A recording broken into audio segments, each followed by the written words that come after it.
10월은 증가되는 은혜의 달입니다. 할렐루야. 예수 그리스도의 몸된 교회 안에 아름다운 공동체 안에 오신 여러분들을 환영합니다. 10월달은 은혜 아래서 승리하고 계심을 믿습니다.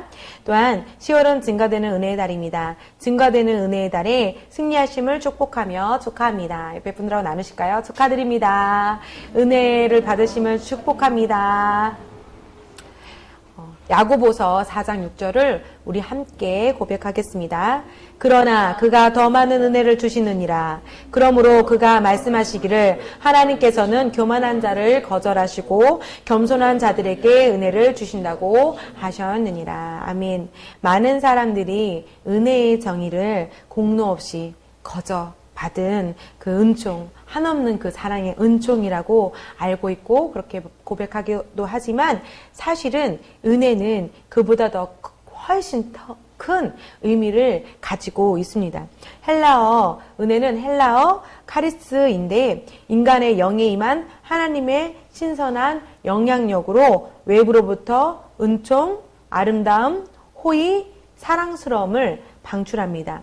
다른 사람들로 하여금 저와 여러분에게 선을 베풀고 또 그 선을 베풀어 주고 싶도록 우리 자신의 삶을 한 단계 더 높은 그 영광과 성공의 차원으로 향상시켜 주는 것에 대한 삶이 임하게 되는 것이 은혜라고 말할 수 있습니다. 그러나 은혜가 그리스도인의 삶에 임하는 것이 구체적으로 보이거나 또 구체적으로 손에 잡히거나 또 구체적으로 느낌으로 만져지거나 표현할 수는 없지만 그것이 바로 은혜 안에서 은혜를 통해서 은혜에 의해서 일어나는 일들입니다. 은혜를 다른 말로 표현하게 된다면 은혜는 그리스도인의 삶에 임하는 승진시키는 능력입니다. 그래서 은혜가 저와 여러분 안에서 역사할 때 여러분이 어느 수준에서 시작을 하든지 간에 그와 상관없이 결국에는 최고의 수준에 오를 수 있게 되는 것입니다. 이것이 은혜인 것입니다. 오늘 본문 구절에서 그런데 하나님께서는 교만한 자를 거절한다고 말씀하고 계세요. 은혜를 받을 수 있지만 그러나 교만한 자를 거절하신다고 말씀하고 계십니다. 여기서 교만은 헬라어 휘페레파노스인데요. 이 휘페레파노스는 교만의 의미는 어떤 의미를 갖고 있냐면 아주 빼어나다, 아주 뛰어나다, 아주 현저하게 나타나다, 다른 사람들보다 그 우위에 나타나다, 그리고 교만하다, 거만하다, 뽐내다, 또 잘난 체하다, 도도하다, 건망지다, 오만하다라는 의미를 가지고 있어요. 다른 언어로 또 표현하자면 다른 사람들을 존중하거나 다른 사람들을 존경하거나 다른 사람들에게 공경을 표하거나 또 다른 사람들을 귀하게 여기는 태도가 없는 다른 사람보다 자기 자신이 더 뛰어나고 더 나은 자라고 여기는 태도에서 비롯되는 것이 교만인 것입니다. 교만은 이러한 의미를 가지고 있습니다. 그런데 교만한 자는 하나님의 은혜로부터 멀리 와 있을 뿐만 아니라 성령님께서는 이러한 자들의 태도들로 인해서 교만한 자들과 교제를 하실 수 없는 거절하는 위치, 그 교만한 자를 무시하는 위치, 그 교만한 자를 대적하는 위치에 처하게 스스로 만드는 것입니다. 무시하다라는 단어를 어학사전에 찾아보게 되면은 이것은 동사인데요. 사물의 존재, 또 의나 가치를 알아주지 아니하다. 또 사람들을 깔보거나 업신여기다라는 의미를 가지고 있습니다. 교만한 자에게는 하나님께서 맞서 겨루고 대적하고 계실 뿐만 아니라 그 존재에 대하여 가치를 알아주지 않는 단계에 있는 것입니다. 교만은 하나님으로부터 스스로가 업신여김을 당하고 이러한 일들이 구체적으로 주님께서 하고 계시다라는 거죠. 그 의미를 가지고 있습니다. 교만은 주님으로부터 가치의 존재를 거절당하는 그런 위치에 있는 것입니다. 반대로 또 은혜를 받는 자들은 겸손한 자인데요. 겸손은 헬라어 타페이노스입니다.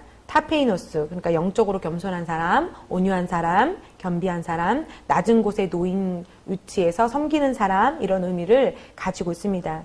겸손을 다른 언어로 다시 표현하자면 다른 사람들이 가지고 있는 독특한 부분을 좋게 여기고 다른 사람들이 자기 자신보다 더 나은 점을 발견하여서 그 분야에 뛰어나고 탁월한 부분들을 좋게 여기며 존중하는 태도가 있는 것이 겸손한 자인 것입니다.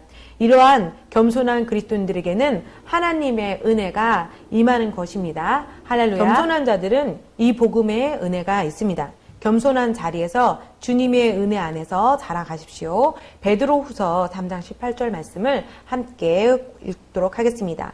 오직 은혜와 우리 주 곧 예수 그리스도를 아는 지식 안에서 자라가라. 영광이 이제와 영원토록 그에게 있을지어다. 아멘. 디모데후서 2장 1절 말씀도 우리 두 손을 들고 고백하겠습니다. 그러므로 내 아들아 너는 그리스도 예수 안에 있는 은혜 안에서 강건한 자가 되고, 이렇게 말씀하고 계십니다. 사도 베드로께서 우리에게 은혜 안에서 자라가라고 권면하는 것을 우리가 당연히 받아들일 수 있습니다. 또한 사도 바울께서도 그리스도 안에, 예수 안에 있는 은혜의 그 유익한 것들을, 유익을 누리라고 우리에게 반복하여서 집중적으로 권면하고 있습니다. 그러나 우리들이 하나님의 은혜 안에서 자라고 그 은혜의 혜택을 누리기 전에 먼저 그 은혜가 이미 저와 여러분에게 임한 것을 깨달아야 합니다. 그러므로 날마다 하나님의 은혜가 내 안에서 역사하고 있으며 나는 은혜 안에서 증가하고 있다라고 의식적으로 선포하십시오. 함께 고백하실까요? 선포합시다. 날마다 하나님의 은혜가 내 안에서 역사하고 있으며 나는 은혜 안에서 증가하고 있다. 아멘. 날마다 하나님의 말씀을 묵상하십시오. 여러분의 영이 말씀 안에서 영광이 방출되게 하십시오. 그렇게 지속적으로 선포하게 된다면 얼마 지나지 않아서 곧 저와 여러분의 영 안에서 그 빛나고 있던 그 초자연적인 것들이 밖으로 드러나서 다른 사람들이 하나님의 손이 여러분의 위에, 다른 사람들을 통해서 하나님의 손이 여러분 위에 임하게 될 것을 보게 될 것입니다. 알게 될 것입니다. 많은 사람들을, 비록 그들이 그리스도인이 아닐지라도 그들이 여러분에게 선을 베풀어 줄 것입니다. 이것을 기억하십시오. 하나님의 은혜가 이미 저와 여러분에게 임하였습니다. 옆에 분들하고 나눠주십시오. 하나님의 은혜가 이미 저와 자매님과 형제님에게 임했습니다. 아멘. 그러므로 주님 안에서 자라나가십시오. 자라가십시오. 말씀 안에서 선포하며 믿음으로 자라가십시오. 은혜를 할 수 있는 한 많이 취하십시오. 여러분들이 이 복음과 함께 자신 있게 거인의 발걸음으로 전진하게 될 때 승진의 능력이 저와 여러분을 위로 앞으로 발사시킬 것입니다. 은혜에 대하여 지식 안에서 알아가십시오. 은혜에 대한 지식을 인식하시고 또 인지하십시오.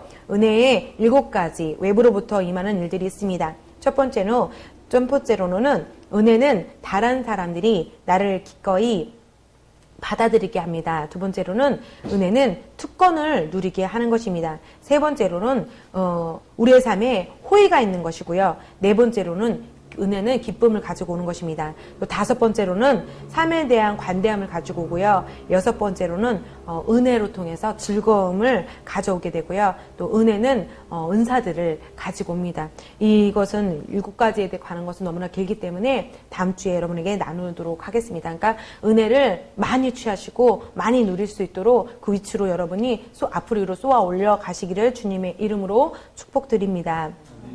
그러나 이러한 7가지 은혜들을 증가되기 위해서는, 외부로부터 이렇게 표출되기 위해서는요, 7가지가 있잖아요. 이 7가지가 우리들이 주 예수 그리스도를 아는 지식에서 성장해야 하고 말씀을 통해서 우리가 행동해야 하는 일들이 있습니다.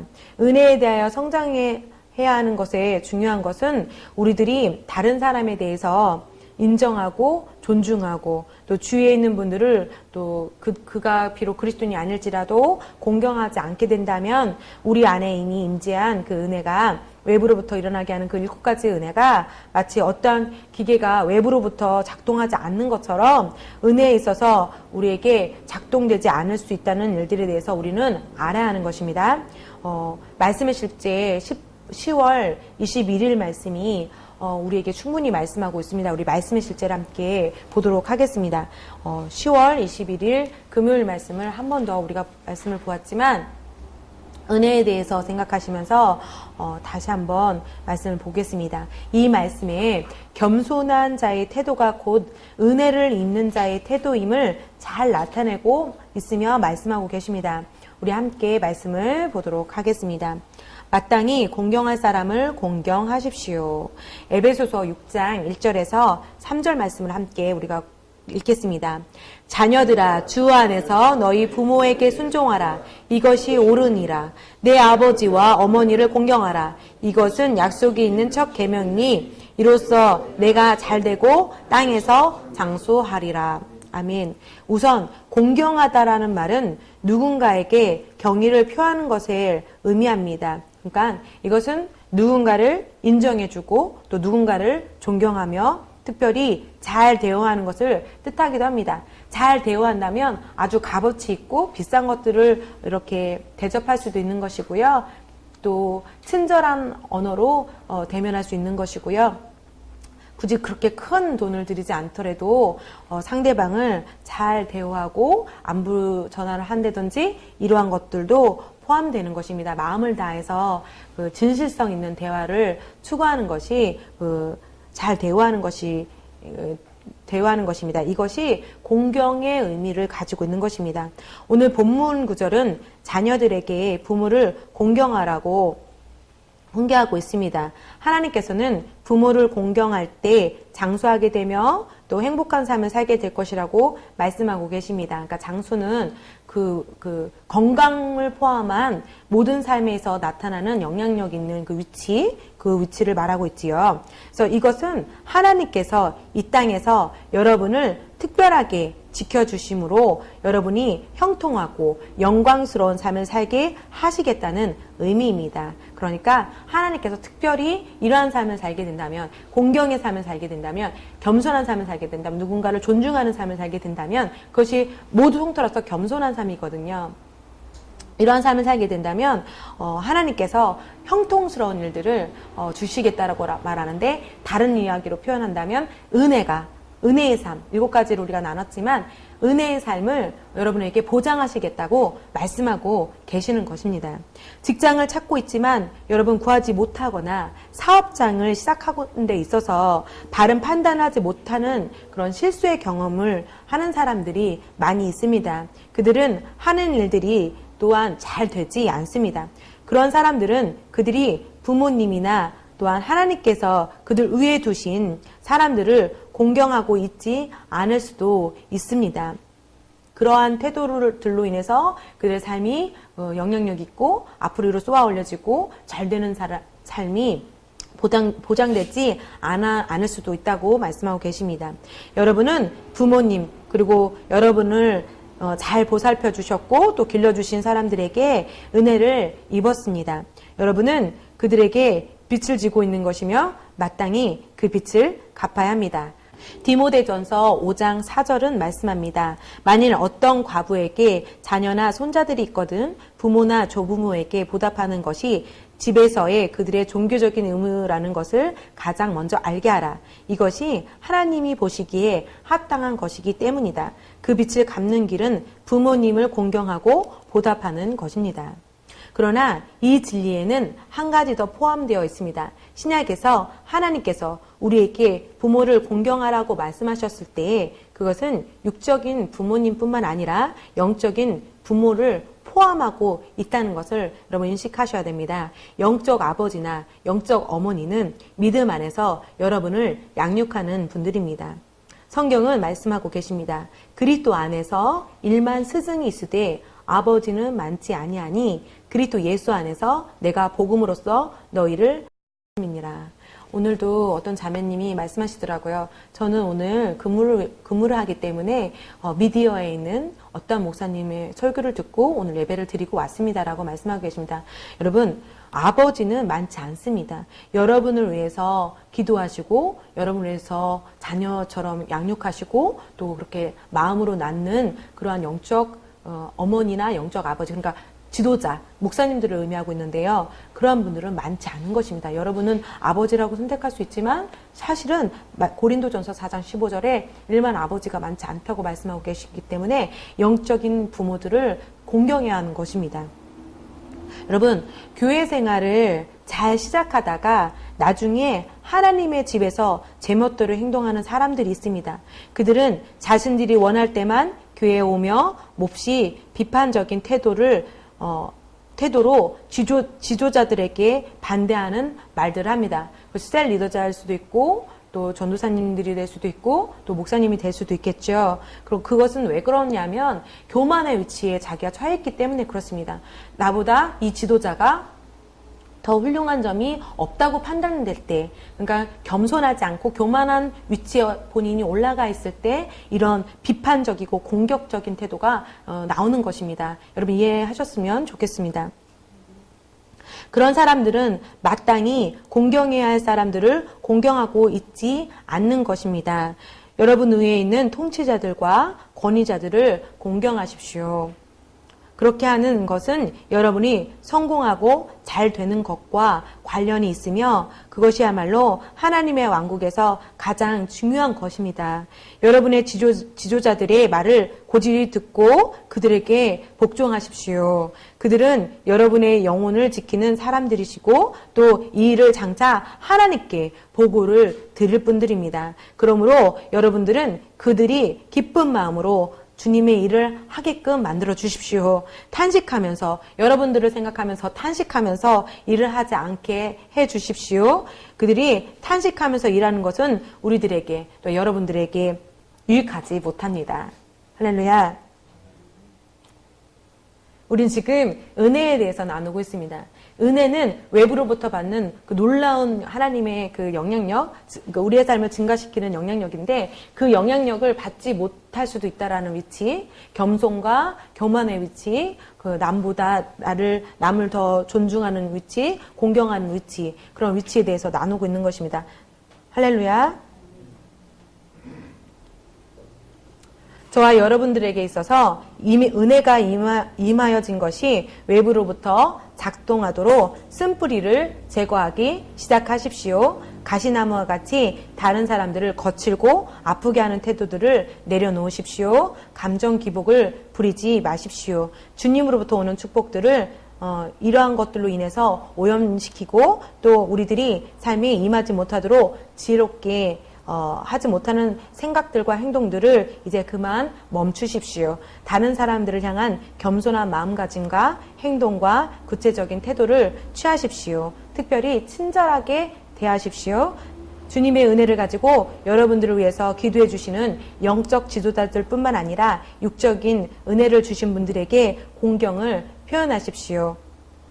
은혜가 없는 자들처럼 육적인 또 영적인 지도자들에게 모욕적인 말들이나 또 불평과 불만으로 대면하여서 외부로부터 오는 증가되어지는 은혜들이 공급되지 못하도록 하는 일들을 이제 그만 멈추십시오. 저와 여러분들은 하나님의 말씀에 지혜를 가지고 전진하는 아버지의 탁월한 자녀들입니다.